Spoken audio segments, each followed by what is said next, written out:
जंग के नगाड़े का शोर जितनी तेजी से बढ़ रहा है, यूरोपियन नेताओं की इसे रोकने के डिप्लोमेटिक कोशिशों के लिए बेचैनी भी बढ़ रही है।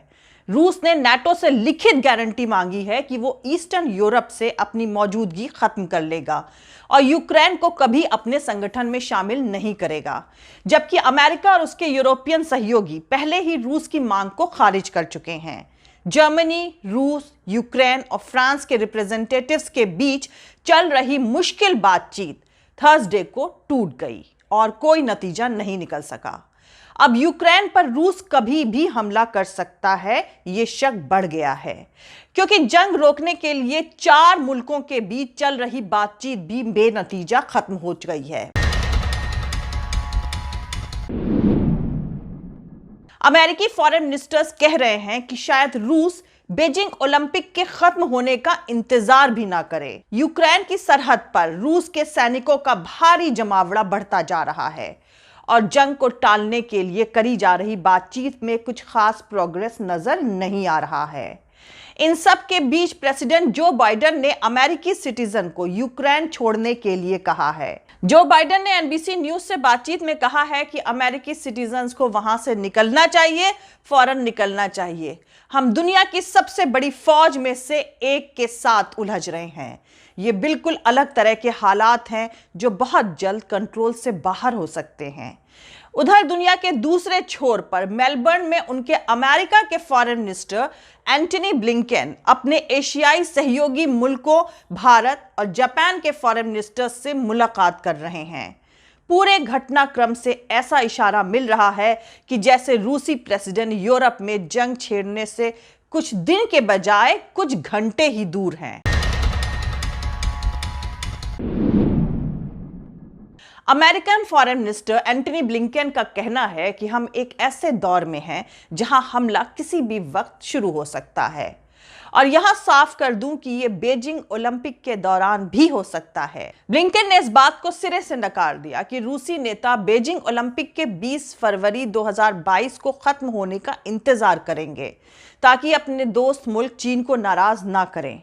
ब्लिंकेन ने कहा, बड़ी क्लियरली कह रहा हूं कि हम रूस की तरफ से बहुत फिक्र में डालने वाले मैसेजेस देख रहे हैं। वहीं दूसरी तरफ हालात पर नजर रखे लोगों का कहना है कि रूस ने जिस तरह से यूक्रेन की सरहद पर अपनी सेनाएं जुटाई हुई हैं, वो दूसरे वर्ल्ड वॉर के खात्मे पर बर्लिन में दाखिल हुई सोवियत सेना के बाद सबसे बड़ी ताकत की नुमाइश है। अमेरिका की तरफ से किए गए कुछ आकलनों में कहा जा रहा है कि दर्जनों जंगी ब्रिगेड समेत करीब 1,30,000 सैनिकों का सीमा पर जमावड़ा लगा हुआ है। थर्सडे को रूस के टैंकों ने बेलारूस में लाइव फायर एक्सरसाइज किया। अमेरिका का कहना है कि इसमें 30,000 सैनिक शामिल हुए जो रूस के फार ईस्ट हिस्सों से आए हुए थे। रूस ने ब्लैक सी और पड़ोस के अजोव सागर में अपनी 6 जंगी जहाजों को भी जंगी एक्सरसाइज के लिए भेजा हुआ है। इधर यूक्रेन का कहना है कि इतनी बड़ी तादाद में जंगी जहाजों की तैनाती इससे पहले कभी नहीं हुई है और इसने यूक्रेन को दोनों सागरों से अलग कर दिया है। यूक्रेन ने अपना युद्ध अभ्यास भी शुरू कर दिया है। हालांकि ऑफिसर्स का कहना है कि इससे तनाव या डर घटने के आसार बहुत कम ही हैं।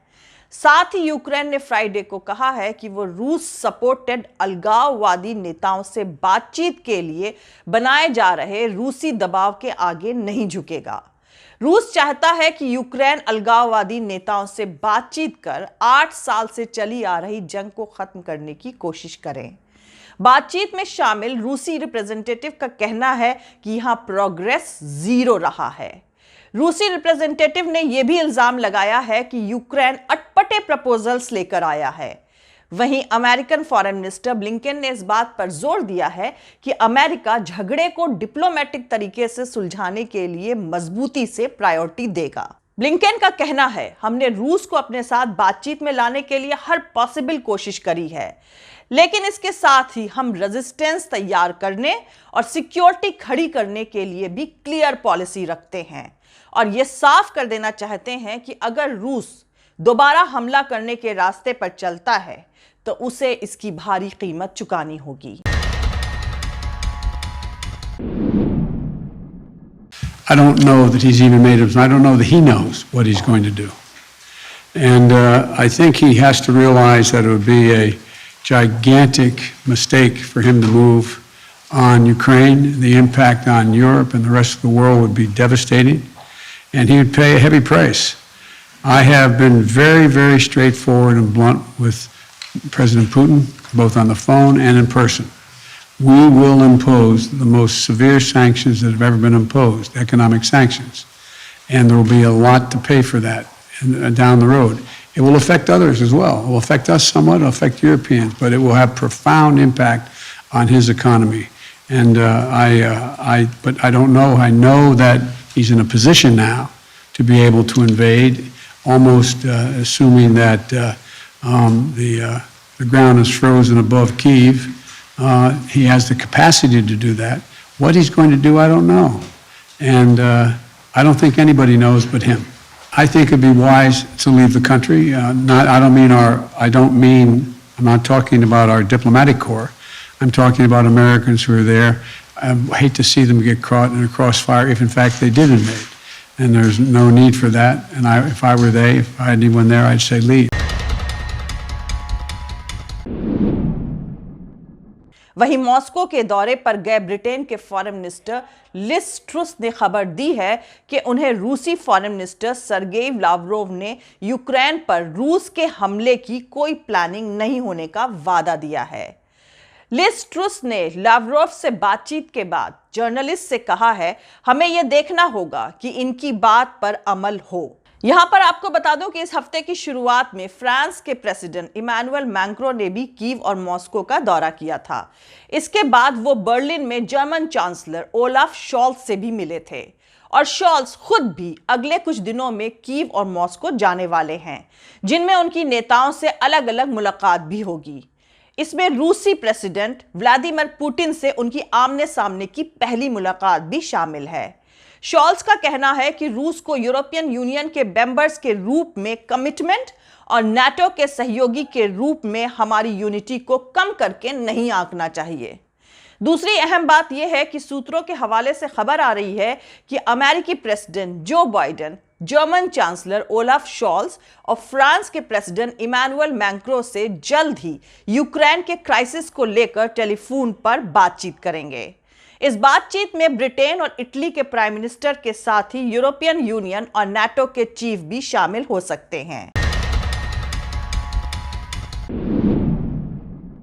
यहां आपको बता दूं कि नाटो दुनिया का सबसे बड़ा फौजी गठबंधन है, जिसकी मौजूदगी दुनिया भर में है, कहीं मेंबर देशों की वजह से तो कहीं रीजनल ट्रीटी के बूते पर। इसका सबसे बड़ा मेंबर अमेरिका है, जबकि इसका सबसे छोटा मेंबर 200 सैनिकों वाला आइसलैंड।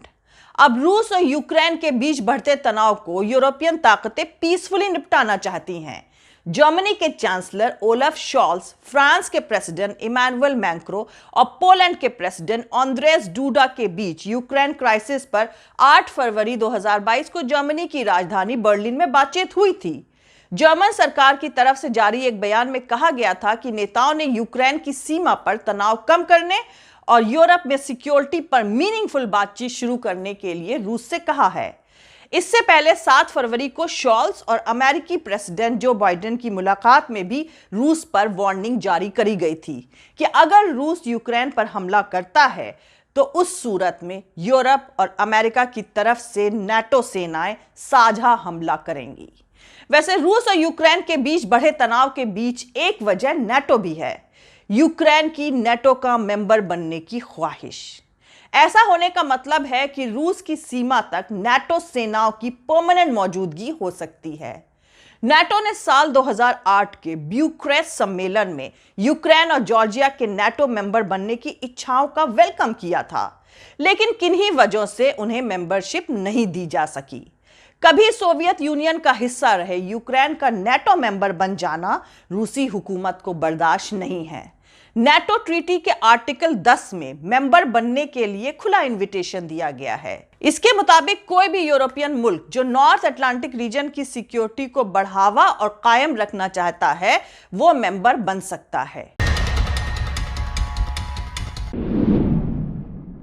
आज के लिए इतना ही। जय हिंद, सत्यमेव जयते। अल्लाह हाफिज।